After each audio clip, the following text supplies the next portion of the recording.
So that was about the management of stable patients. Now for the hospitalized patients, again, some general measures have to be followed. General investigations may be done, that is the CBCs, LFTs, APG, blood culture and a chest x-ray as a baseline, and other investigations can be done as per clinically indicated. That may include investigations for heart failure and other comorbidities. Close monitoring of the vitals have to be done, that is needless to say. Supplemental oxygen therapy, whenever a person is hypoxemic or in respiratory distress, it is the first thing to be initiated at around 5 liters per minute, which may be increased using a face mask with a reservoir back to maintain the SpO2 more than 94%. That should be the target SpO2 as of now. One should adopt a conservative fluid strategy because we know that very aggressive fluid strategy, very aggressive intravenous fluid administration may worsen oxygenation and may actually lead to more need of mechanical ventilation. So in a potential situation of ARDS, we really don't need to give a very stringent high fluid kind of a antibiotics. Empirical antibiotics may be given according to the setting. For example, depending upon the hospital setting where the person may be working, if there is any evidence or a suspicion of CAP or a HAP, then empirical antibiotics may be given. Oseltamivir may be given if there is a significant circulation of influenza virus in the community of that particular area. And of course, all the patients' comorbidities have to be managed and treated accordingly, whatever is there. As of now, there is no routine use of steroid therapy unless it is indicated for any of the comorbid conditions. So steroids per se for COVID-19 is not currently. In severe or complicated COVID-19 infection, we have to recognize hypoxemic respiratory failure early. Apart from the face mask and reservoir oxygen, one may consider high flow nasal cannula or non-invasive ventilation also in highly selected patients, but with very close monitoring for clinical deterioration.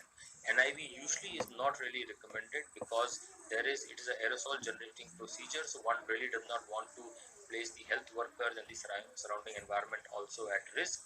So if at all it is required, and if one wants to kind of give a trial to prevent intubation, one may do with very strict infection prevention and control systems.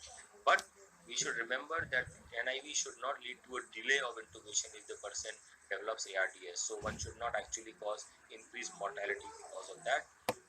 Hence, if intubation is required, it has to be done with utmost aerosol precautions by a trained care provider. Mechanical ventilation should be performed and the setting should be as per the ARDS protocol. That will be dealt with in a separate webinar, the acute management of the patients with respiratory failure. Septic shock must be recognized and treated early with aggressive hemodynamic monitoring, and one has to prevent all the other complications and give the supportive care as one does for any critical illness patients, including DVT prophylaxis, stress ulcer prophylaxis, and mobilization. A couple of special situations which one would like to consider. For example, if COVID-19 infection occurs in a pregnant lady, then as of now there is no evidence that the disease pans out in a different manner in pregnancy as compared to others. So there is no evidence that pregnant women may present with different signs or symptoms, or if they are at a greater risk for severe illness. There is also currently no clear-cut evidence on mother-to-child transmission when the infection manifests in the third trimester, because various samples have been tested from the amniotic fluid, from the cord blood, from the vaginal discharge, neonatal throat swabs, and the breast milk, and so far whatever information is that they are all being tested negative. The mode of birth should be individualized based on the obstetric indications, and all routine care should be given as routine has to be given to these.